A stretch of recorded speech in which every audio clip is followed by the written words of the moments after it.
Hey y'all, it's Heel Heat time. Hi everybody and welcome to Heel Heat. This is our TNA show for the week. My name is George Coles and let's go right into it. First off, we're going to talk about the so-so segments of the show, the parts that were largely regrettable and stuff you're really not going to remember in a few weeks. First is Chris Sabin addressing Velvet Sky, who was talking to Austin Aries earlier in the night about why she was talking to him. Aries challenges Sabin with Velvet in a cage for next week. To me, and it was more so when you see the theme of the night,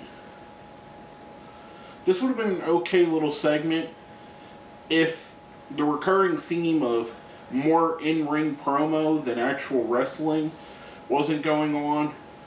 With the way that was set up, and this being Genesis, a pay-per-view quality show, it was a little bit out of place in my opinion.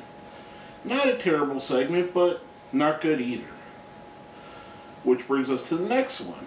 Kurt Angle, who came out talking to Dixie Carter, asking her why he would bring his family into it, as if you've seen last week, that's how they distracted him to get him from helping AJ Styles.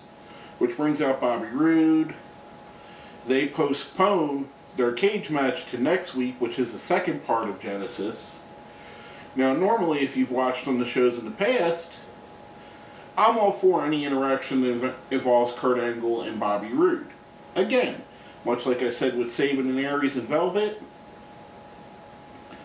by this point it just started getting on my nerves, all this talking segments. And I really couldn't even get into this. And you had two of the better wrestlers in TNA. Now, last but not least for the so-so segment, the American Wolves, or just the Wolves, Eddie Edwards and Davey Richards, debut in TNA in a backstage segment. Two of the best independent wrestlers in the world debut in a backstage segment. That makes absolutely no sense. They kind of do a thing where they talk about it being a tryout period, which I think was a little bit of a jab at WWE. However, they say that a anonymous new backer signed their contract already. They're already under contract. Here's where it doesn't make sense. The anonymous backer signed a contract. What did he sign it as? Wouldn't he have to sign his name to the contract? Wouldn't, as soon as Dixie Carter look at that contract, she'd go, oh, the anonymous backer is so-and-so, Joe Blow, whoever it may be, whoever it ends up being. All in all, I thought it was a piss-poor way to introduce two great wrestling talents who neither are really known for their mic skills. Just my opinion. I thought they should maybe come out and have a match. Anything other than this, I thought this was a bad way to introduce them. The only reason it doesn't go into the bad segment is we got some fresh new talent into TNA that really has a chance of making a difference. And speaking of that, we're going to parlay that right into our question of the week. Now, last week, the question was, do you think TNA has elevated enough of the newer talent to replace some of the older talent that's starting to leave, like AJ Styles and possibly Sting, possibly Jeff Hardy, depending on what rumors you believe. Now, the answers we have from some of our friends before I get into my opinion. First, from Lord Bogglesworth. Although TNA have elevated newer talent such as Gunner, the Bromans, etc., homegrown older talent such as AJ Styles are very difficult to replace. I agree. That's a very good point, especially AJ Styles, who I believe is the face of TNA. Now, coming off of that, our friend Clown89. Can't truly judge till next year, but currently I think EC3, Spud, Samuel Shaw are all doing good so far. I agree. Rockstar Spud, I didn't have very high hopes for him, and the role that he's in now seems to fit him like a glove. Again, with EC3, you've seen before, I've said I think he has an it factor, no pun on Bobby Roode, And there's just something about him that makes him interesting. Samuel Shaw, that was an interesting segment tonight, or the other night, and the week before his match. I mean, I kind of like the American Psycho / Dexter way they're going with him. Works for me. I do agree with Lord Bogglesworth, though. It is very hard to replace an AJ Styles, especially when he's meant so much to the company over the years. I don't know that anybody that they're raising up is going to do that. I do think there's a fair amount of good young talent. Like our friend Clown89 said, though, I think it's a little bit early to judge.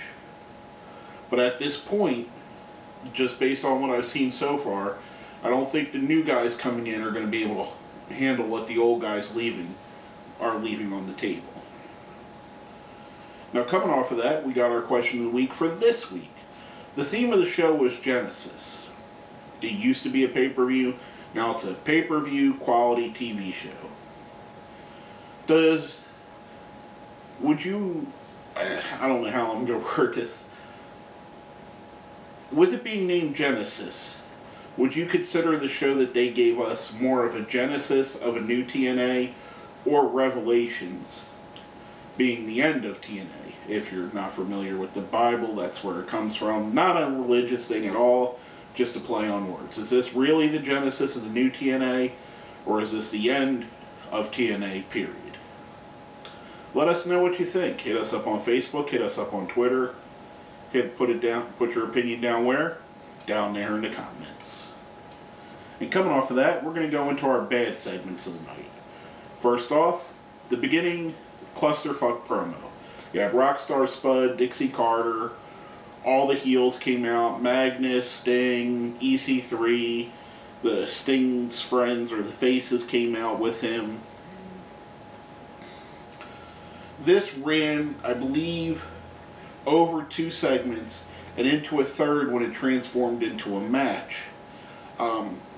Again, you're telling me that this is a pay-per-view quality show, and that's what I'm looking for, is a pay-per-view quality show, and the first 3 segments, all we get out of them is a clusterfuck match,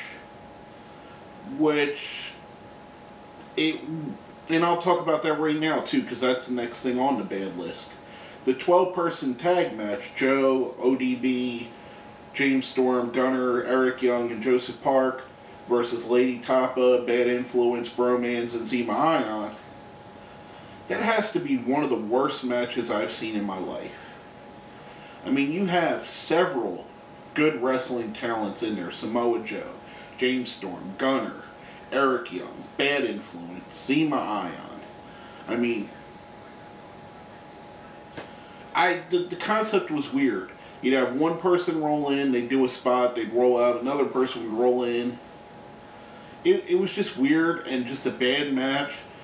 Between that and the opening promo, those first 3 segments of the show set the night off on the wrong foot, and I don't think it ever got back onto the right one. And it was just, in my opinion, one of the worst matches in TNA history. Now, coming off of that, a match that I had very high hopes for. The no disqualification match with Bully Ray versus Mr. Anderson.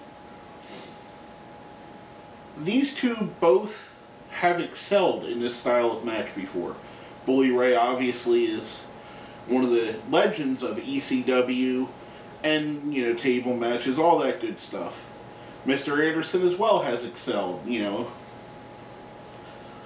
Their feud was building to something really good. The match, however, was terrible. They teased the burning tables, which we never got. That's something I don't think you could tease and then not do at all. I think if you're going to do set up the burning tables, you got to do the burning tables. Whether if it's just setting the table on fire and then someone switches to, Anderson put Bully through the table instead of Bully putting Anderson through the table. However, the match, to me, it was just terrible. If this is the blow-off match for this feud, I will be very disappointed because it did not in any way live up to what it should have. Bully Ray picked up the win with the pile driver, which is furthering more on their storyline, but I don't know. It just, to me, it didn't hit where it should have hit. And that's the same thing with our next match that I want to talk about. Gail Kim versus Madison Rayne for the Knockouts Championship. We had a quick match where Madison won pretty easily, and I think under 4 minutes. I think if they're going to do justice to the Knockouts division, you got to do something better than that. That match could have been much better. Madison Rayne and Gail Kim were both better than that.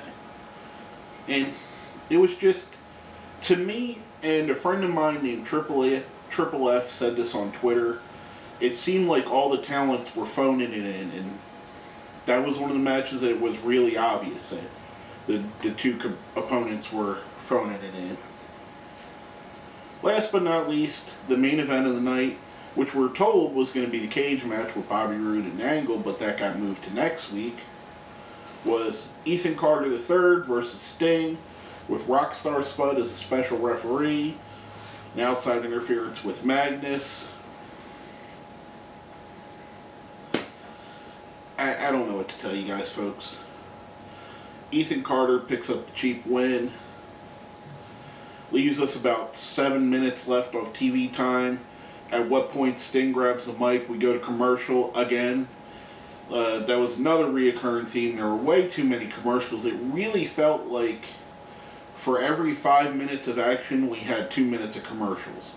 I don't know if I'm the only one that felt that way, but it did feel like there was more commercials than the normal show. Again, right in the middle of a promo, they go to commercial. Sting challenges Magnus for next week. Title versus career. Just another bad way to end a bad show. There was nothing at all on the show that I would put into the good category, so we're even skipping that category altogether. One of the worst TNA shows that I've seen probably in 3 years. I did not find any sense of joy from any of the matches. Nothing I looked at made me go, okay, there's this. This sticks out a bit. The only slight glimmer of hope were the American Wolves, and even that was done poorly. But, you know, it really saddens me. I was looking forward to this, and all the tweets and all the stuff that Dixie was putting out, and I know, shame on me for believing Dixie tweets, because God knows she's the queen of hype. Was that this is a genesis of a new TNA. That we're going to see a new beginning. To me, this was more of what is wrong with TNA. Too many long-winded promos, too many matches that have little or no meaning. But let me go right into our ratings. If you've seen the show before, you know we have a 1 to 5 scale. 1 being the worst, 5 being the best. 1's a Jesse Goddard's, 2's a Garrett Bischoff, 3's a James Storm, 4's a Christopher Daniels, 5's a Bobby Roode. And on the rare occasions, we go above or beyond this, or below this. This is one of those rare occasions. We've only done this one other time on the show. This is below a 1. I can't even rate it low enough how bad the show was. And we're going to say, we're going to give it a Shockmaster. That's how bad it was. Think of the Shockmaster. Everybody knows the clip. This show was the TNA Impact embodiment of the Shockmaster. Maybe in 10 years we could look back and laugh at it, but right now, all I feel is I lost 2 hours of my life that I'm not ever getting back on a terrible show. One of the worst wrestling shows that I can remember.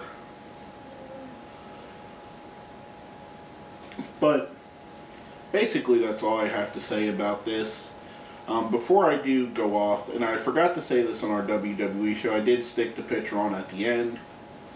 We lost a legend this week. We lost the Queen, Johnny Mae Young. 9 decades in the wrestling business. By all accounts, one of the toughest broads that's ever done it. One of the toughest people that's ever done it. one of the true innovators in women's wrestling. In professional wrestling, words like innovator, legend are passed around way too much. However, this really fits her. Rest in peace, Mae Young. My condolences to the family and friends of Johnny Mae Young. I know you're up in heaven kicking ass. You and Muller are back together doing what you do best. And these shows, all these shows this week, our shows, are dedicated to you. I'm sorry that this TNA show was so bad and we had to give it a bad review. I do apologize about that. But what we do is dedicated to you this week, May. Rest in peace. And like I said, I know you're up there kicking ass and smoking cigars. But basically that's all we have to say about this. My name is George Coles, and this has been another episode of Heel Heat.